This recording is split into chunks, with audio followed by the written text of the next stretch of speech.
today's recipe guys, ay gagawa tayo ng napakasimple na miswa soup with meat and fish balls. So, one of our favorites guys, lalong-lalo na pagka maulan, and then sobrang sarap humigop ng mainit-init na sabaw. So, ayan guys, ang gagawin natin ay sobrang simple dahil ito man ay nakaka-reminds ng ating childhood memories. Please don't forget to subscribe, like, and share. Click the bell for you guys to keep updated for my upcoming videos.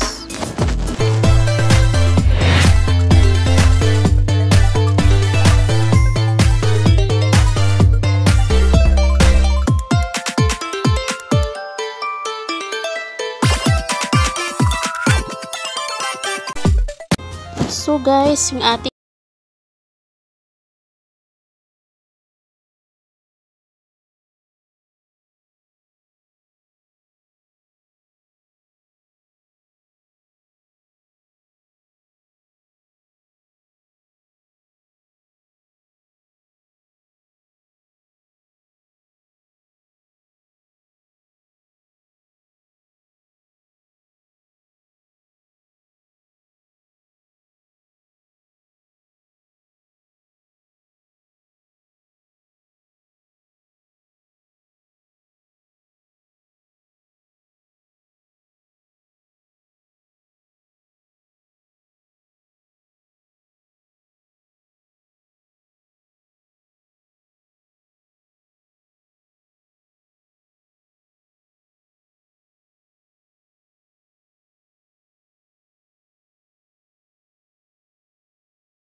lang tayo ng mga ilang minutes para maluto yung kabila.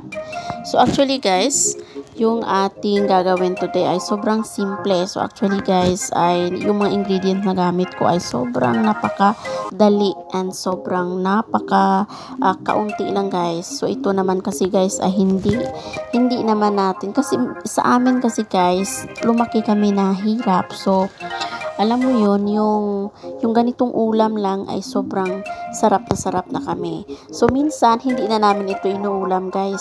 Yung ito lang, kinakain lang namin ito by itself na, kumbaga, yung miswa, pang snacks, or sometimes, mayroon kaming pandesal na gagamitin, na pang partner, ay, naku, sobrang sarap na kami nito. So, as in, really happy na kami nito, guys. Ito yung childhood memories ko na hindi ko talaga makakalimutan na until now ay sobrang favorite ko pa rin siyang kainin. So actually guys, ay pwede kayong mag-add ng green leafy vegetables. Yung ano lang, or pwede kayong gumamit ng green onion leaves, yung pang-garnish nyo lang guys, para mas lalo siyang masarap tingnan. So ako kasi guys, wala akong available today na green onion leaves. So, hindi ko na nilagyan. So, ayan guys, kuha lang tayo ng kaunting mantika galing doon sa ating pag-fry ng ating meat. So, mga 2 tablespoons. So, ilagay natin, i-fry natin yung ating onions and yung ating garlic. So, kung gusto niyo naman na medyo maanghang kaunti guys, ay pwede kayong mag-add ng 1 chili, which is hindi ko na nilagyan ng chili kasi for a change na plain lang siya. So ayan, so wait natin until na magiging crispy yung ating onions and yung ating garlic para mas lalong lalabas yung pinakamasarap na amoy ng ating spices. So after that guys, ay inilagay ko na yung aking fish balls and yung aking fish cakes, yung tawag dyan sa parang square na yan. So actually guys, yan ay pwede mo siyang putulin or pwede mo siyang i-cut into 3 or 4 or 2 parts, pero hindi ko na lang talaga pinutol guys, hinayaan ko na lang siya.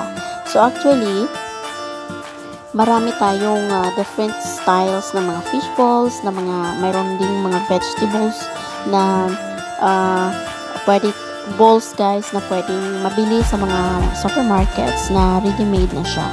So ito yung aking inilagay. So after nyan, nag-add ako ng enough water.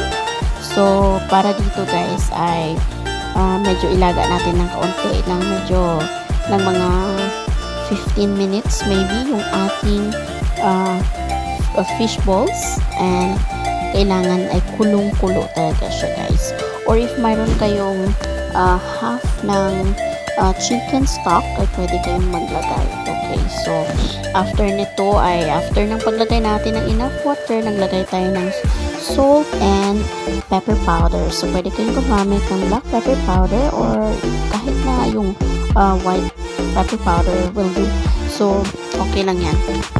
So ayan, so make sure na enough yung salt na ilalagay natin, and then pero kung maglagay kayo ng half ng chicken stock or 1 piece of chicken stock guys, ay you have to control your salt para hindi siya ganun ka-alat. O ayan, so after nito ay pwede na natin siyang takpan, and then let it boil and boil until na magiging soft yung ating fish balls, at yung sabaw niya guys ay sobrang nag-boil talaga. Masarap kasi guys pag medyo lumalabas yung lasa ng ating fish balls guys. So yung ganito, yung alam mo yung miswa guys, ay sobrang napaka-dali niyang gawin, and pwede mo siyang i-partner also sa mga sardinas.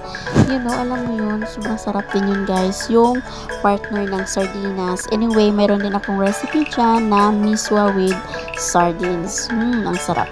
So, and also, alam mo yung chicken flesh, yung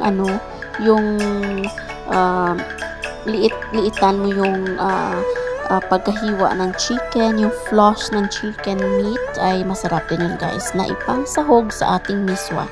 So anyway, yung miswa natin guys ay napaka demand talaga, and napaka-dali siyang i-partner sa any kinds of meat or sa mga sardinas. So as in, sobrang sarap. So ayan, in-add ko na rin guys yung ilang piraso lang ng meatballs, kasi nga marami-rami na yung fish balls na inilagay natin. So enough na siya guys. So ayan, so ganyan lang, ay sobrang simple but sobrang sarap, lalo na pag maulan. So pwede mo siyang kainin lang talaga yung ganyan lang. So naglagay na ako guys ng ating miswa.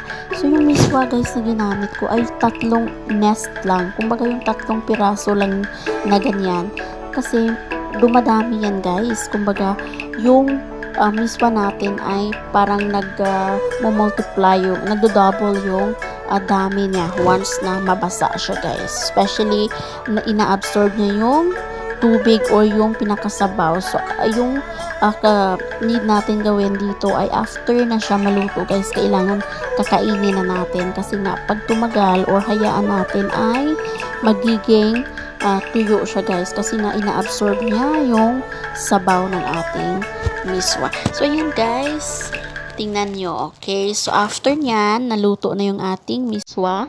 Pag ganito, pwede kayong mag-add ng chopped na green onion leaves. Mas masarap siyang i-garnish dyan, or any green leafy vegetables na wish ninyo guys. So ayan, luto na yung ating miswa. and kainan na. So anyway guys, I hope you will try this kung hindi nyo pa na-try, and I'm sure magugustuhan nyo. And I'm also sure na yung iba sa inyo dyan guys ay nagawa na rin ito. So, 'di ba, napakasimple at napakasarap.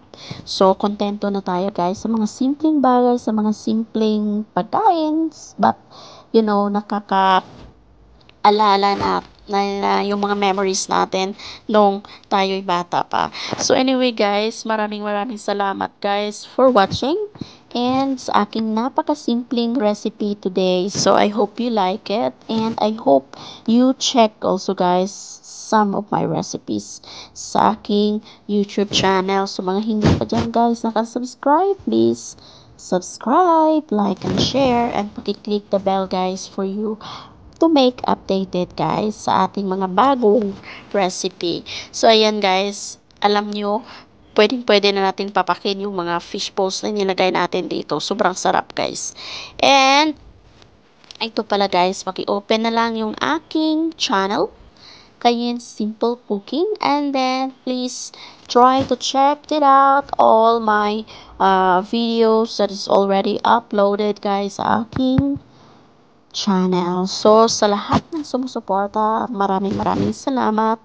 Thank you very much guys for your support always, especially sa mga friends ko dyan na always na nanonood. So, mega love shout out everyone.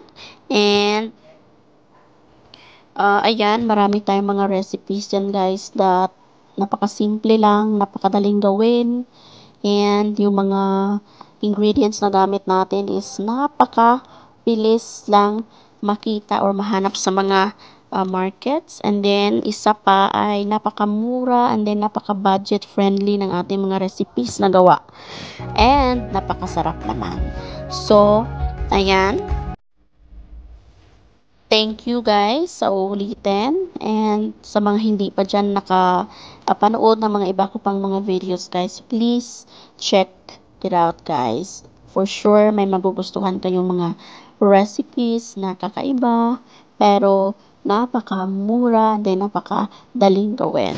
So thank you so much guys. I hope you enjoyed our recipe today, and looking forward guys to see you again on my next videos. So, thank you so much. God bless everyone.